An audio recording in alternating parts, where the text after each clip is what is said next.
friends, and welcome back today for a brand new video. I have for you a review on the new Italian Spritz palette from Too Faced. I'm going to be showing you how I got this look using the palette.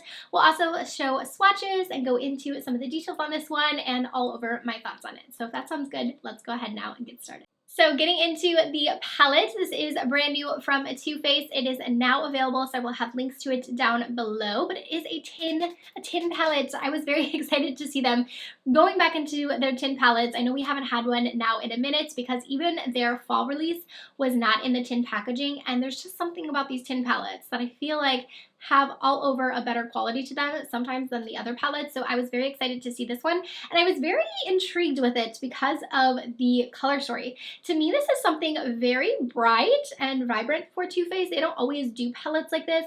I do feel like they like to play with purples and blues, and a lot of times those are in our palettes, but we don't normally have this many bright colors in a palette. I mean, we've got this blue, we've got this blue, you've got a lot of these like peachier purples, then we've got this more like deeper midnight shade. I think that they did a good job with a lot of different color combinations in here, but also still having great mattes, because I feel like they still give us a little bit of depth with this deeper shade. And then we've got our like typical matte shades that we can work into our crease before we go in with our shimmers. We've even got a really pretty mustard in here. So I all over like this color story. I wasn't actually planning to pick up this palette. I kind of have just decided, like, I was like, I don't know that I need it. I'm not able to film with it right when it came out, and so I was like, I don't know. But then Too Faced actually sent it to me, and I was so excited because I wanted to try it, but I was just kind of like on the edge. I was like, should I buy it? Should I not? And I ended up not, and now I got to try it anyway, so I'm excited about that. So I do want to show you swatches of all of the colors, so we can get into that first, and then I will get into this eye look as well, so you can see how these shadows perform. Alright, and then here are swatches of all 18 of the shades. So you guys can tell from the swatches that all of these shimmers have a lot of pigment to them. I don't really see any of their like sheer formula that sometimes they do have in these palettes. Maybe the purple is a little bit sheer, but on my eyes it had a lot of sparkle to it. I think that this is like their foiled good shimmers, and I say that because sometimes Too Faced palettes have a tendency to be a little bit inconsistent when it comes to their formula, but I was very happy with the pigmentation on all the shades that I tried, and the shimmers I thought looked really nice on the lid. So that is a look at the eyeshadow palette. Like I said, it is available now. I think it's a good palette if you're looking for something to get into spring colors with. You want something a little bit more vibrant, but you still want those easy mattes. I think that this might be a good option for you. But let's now get into how I got this look using the palette. I don't know why my first instinct is to smell this palette. It's probably because it's Too Faced. I know their stuff always smells good, but it definitely has a citrusy scent to it. We are going to get started with the tutorial. I'm going to touch the Holy Cannoli shade first and work that into my crease. I do have a little bit of mascara on.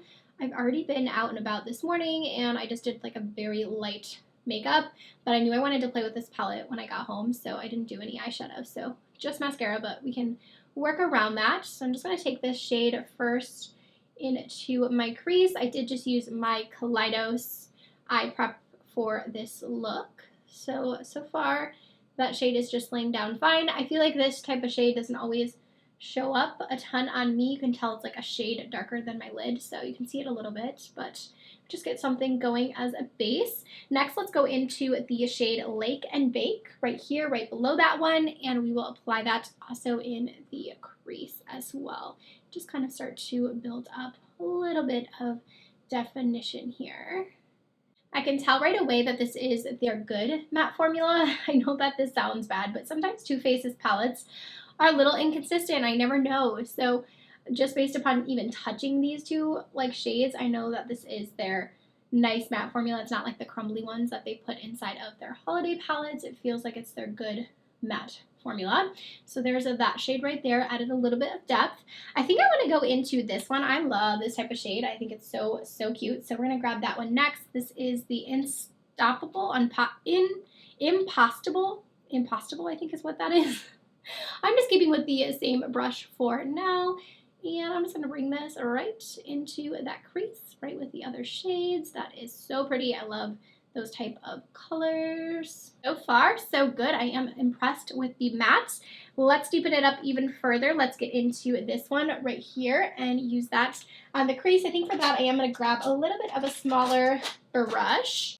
I'm just gonna grab my good old MAC brush. This is the what is this called? 217. I've had this brush for so many years at this point, but it's such a staple. So I'm just gonna work this right into the crease and try to focus it just on this outer portion right in here. Just really deepen up that outer crease. I like that they included the darker browns so that we are able to get a little bit of depth with this look. It's looking good so far.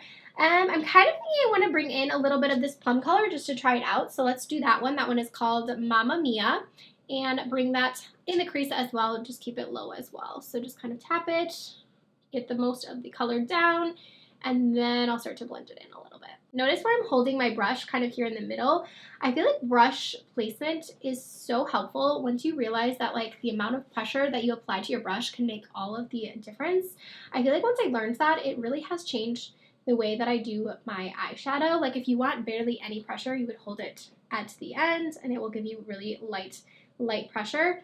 So instead of holding your brush like really closely, try like kind of just playing with it and seeing how it feels and the difference you can see in your eye look when you place it different places on the brush. Just a little tip to mention here. I feel like that is a pretty gradient. So you've got like the cranberry mixed with the brown still in there. I'm wondering if we should just pop into the shimmers now. I'm thinking so. So I want to use, of course, the blue, but I also want to use the purple in the palette. So I'm kind of leaning towards those two shades. And I think I'm going to use a brush and see how they apply with the brush. So I'm going to go into the blue first, and this is just a complex culture shading brush. It's called Lake Kimono, and I'm going to bring this on the inner portion of the lid and just begin to place that. That is way more glittery than I was expecting. Wow, okay. It looks nice. I wasn't sure how it would lay, especially with a brush, but it does look like it has a lot of sparkle to it, which is nice. Really pretty over top of those other colors as well. And then now let's grab the purple, which is the shade Spritz and Glitz right here. And I'm going to bring that just on the same brush. I just flipped it to the other side.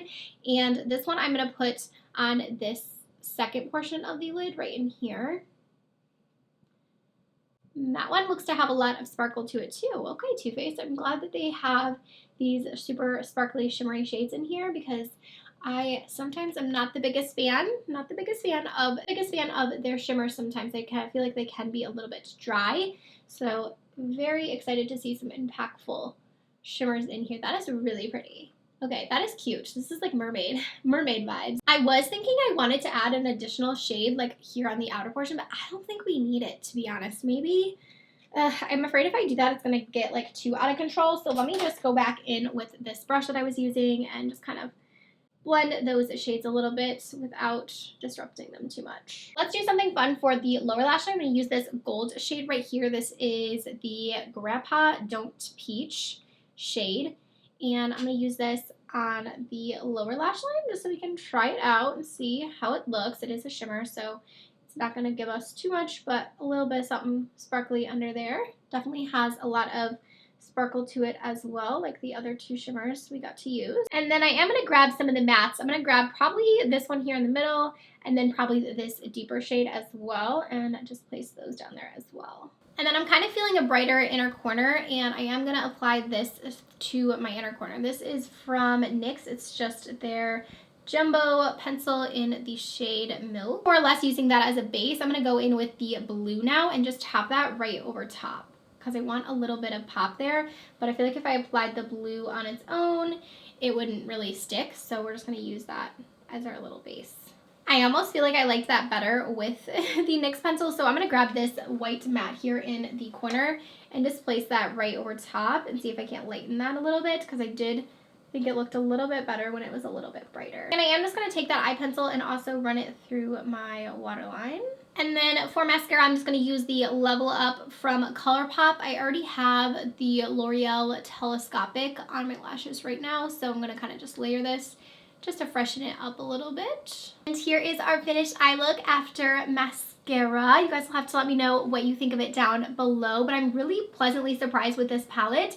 I think my eyes look so pretty. They have a lot of a sparkle to them, and they actually blended really easily, the mattes, and I feel like even if I didn't apply the shimmers, I would have loved this eye look just the same because the mattes were so easy to use, which is something that I love in a palette when I don't have to think too hard, but it still looks like I was able to create a very amplified look with not a lot of shadows. So I do think that this palette is going to be one that I reach for definitely come spring season. I'm excited to play with some of the other colors. I really want to use like some of the coppers in here and create a nice copper look, but I'm definitely into this blue. I think it looks so pretty on the lid, and I'm very happy with all over the quality of the shadows that I've tried so far. I do want to of course try the rest of them, but I'm glad they went back to the tin packaging, side note, but I do really enjoy these tin palettes, and I hope you guys enjoyed this video. Let me know down below your thoughts, or if you're planning to grab this one. And like I said, I'll link it in the description box. Thank you as always for watching, and I'll see you very soon with a brand new video.